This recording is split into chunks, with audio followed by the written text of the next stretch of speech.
Assalamualaikum warahmatullahi wabarakatuh. Shalom, Om Swastiastu, Namo Buddhaya, salam kebajikan bagi kita semua. Sebelumnya perkenalkan, nama saya Adia Lia Abigail, bisa dipanggil Adel. Saya merupakan mahasiswa angkatan 2022 dari jurusan Teknologi Rekayasa Konstruksi Perkapalan dari Sekolah Vokasi, yang mana pada tahun ini saya merupakan mahasiswa akhir semester 8. Jadi, pada video ini saya akan memaparkan tahapan lengkap pengembangan desain vertical axis wind turbine, yang mana video ini merupakan dokumentasi proses perancangan, pemodelan geometri, serta simulasi komputasional fluid dynamic menggunakan aplikasi ANSYS dari turbin angin vertikal Darius yang saya kembangkan sebagai bagian dari karya inovatif untuk pengajuan hak kekayaan intelektual. Tahap awal pembuatan geometri, model turbin terlebih dahulu diimport dalam format SolidWorks STFW ke dalam ANSYS geometri. Setelah proses import selesai, dilakukan generate untuk memastikan seluruh komponen solid terbaca dengan baik oleh sistem. Selanjutnya, dilakukan name selection pada bagian turbin. Penamaan ini bertujuan untuk mempermudah identifikasi komponen saat masuk ke tahap meshing dan simulasi, sehingga setiap bagian dapat diberikan kondisi batas yang sesuai. Setelah itu, dibuat enclosure pertama yang berbentuk silinder. Enclosure ini berfungsi sebagai rotor zone, yaitu domain fluida yang akan didefinisikan sebagai area berputar pada saat simulasi CFD. Ukuran enclosure silinder ini disesuaikan beberapa kali. Penyesuaian dimensi dilakukan untuk memastikan jarak antara rotor dan batas domain cukup proporsional, sehingga interaksi aliran di sekitar blade dapat terwakili dengan baik tanpa menyebabkan gangguan numerik. Setelah dianggap sesuai, enclosure tersebut kemudian diberi name selection sebagai rotor zone. Selanjutnya, dibuat enclosure kedua yang berbentuk box, yang berfungsi sebagai domain utama atau domain aliran secara keseluruhan. Dimensi domain utama ini kembali disesuaikan agar memenuhi rasio panjang upstream dan downstream yang cukup untuk menangkap perkembangan aliran sebelum dan sesudah melewati rotor. Setelah itu, dilakukan name selection pada boundary domain secara berurutan, dimulai dari wall, kemudian inlet, dan yang terakhir outlet. Penamaan ini penting untuk memastikan tidak terjadi kesalahan saat pemberian boundary condition pada tahap setup simulasi. Pada tahap berikutnya, dilakukan operasi boolean subtract. Boolean pertama dilakukan dan mengurangi domain utama terhadap rotor zone dan dikonfirmasi dengan memilih opsi yes. Tujuannya adalah untuk memisahkan domain statis dan domain berputar. Boolean kedua dilakukan dengan mengurangi rotor zone terhadap solid turbine. Pada tahap ini dipilih opsi no sehingga menyisakan dua part utama, yaitu domain fluida dan rotor domain yang telah terpisah dari geometri solid turbine. Setelah seluruh proses ini selesai, geometri akhir terdiri dari dua part utama yang siap untuk masuk ke tahap meshing dan simulasi CFD. Lalu, kita memasuki proses meshing. Jadi, setelah proses geometri itu selesai, tahap berikutnya adalah pembuatan mesh. Meshing dilakukan secara bertahap, dimulai dari komponen yang paling kritis, yaitu bagian turbin. Pada bagian turbin atau blade, dilakukan pengaturan phase sizing dengan ukuran mesh yang lebih halus.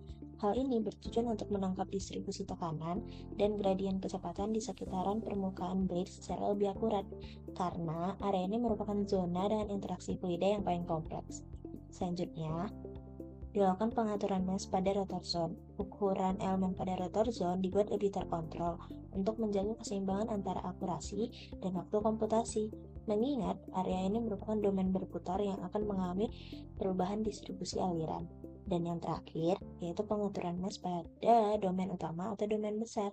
Ukuran elemen pada bagian ini dibuat relatif lebih kasar dibandingkan area turbin, karena gradien aliran pada zona yang lebih jauh dari rotor cenderung lebih stabil.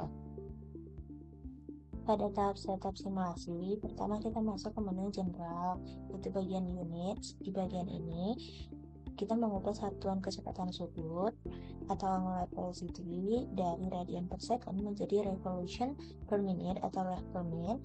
Perubahan ini dilakukan karena rev per minute setara dengan RPM, sehingga lebih representatif terhadap parameter operasional turbin yang digunakan dalam penelitian ini.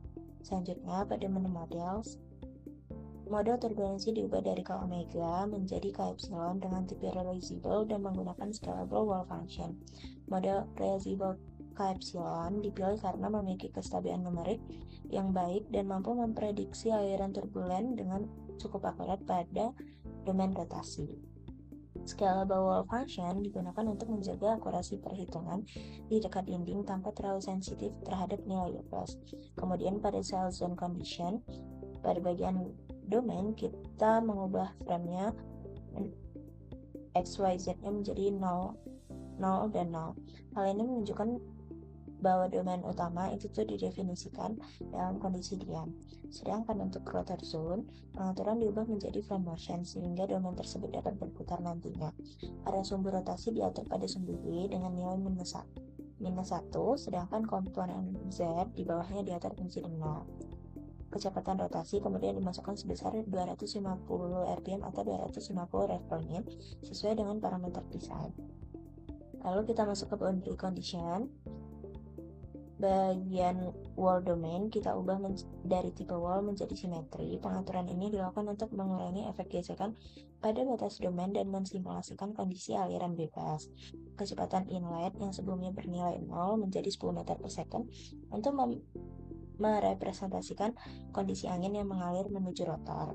Pada dinding blade atau wall Darius, kondisi tetap menggunakan no slip untuk representasikan interaksi fisik antara fluida dan permukaan rotor.